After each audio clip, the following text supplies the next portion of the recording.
خانپورمھر वेझो ॻोठ लोंग गॾाणी ऐं मज़ारी गॾाणी ते पुलिस चढ़ाई ऐं ॻोठाणनि खे खंभे खणी वञण ख़िलाफ़ ॻोठाणनि पारां धार एहतजाजी मुज़ाहरा कया विया।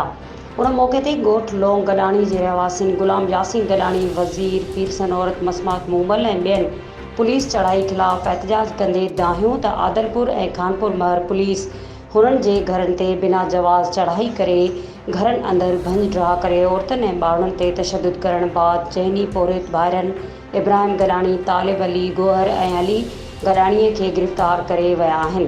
ॻोठाणनि ॿुधायो त गिरफ़्तार कयल चारई भाइर पौरित आहिनि। पुलिस खेनि बेगुनाह खंभे खणी वई आहे।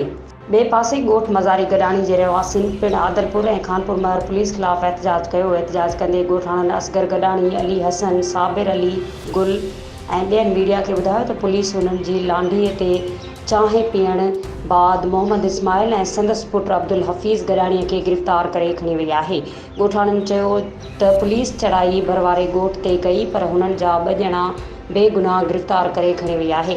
ॿिन्ही ॻोठनि जे रहवासियुनि पुलिस जे आला अफ़सरनि खां मुतालबो कयो त बेगुनाह गिरफ़्तार कयल ॻोठाणनि खे आज़ाद करे पुलिस जे नाजाइज़ चढ़ाइनि जो नोटिस वठी उन्हनि खे इंसाफ़ फराहम कयो वञे। मज़ीद खबरों और तफ़सीलात के लिए विजिट करें हमारी वेबसाइट www.awamiNewsHD.com।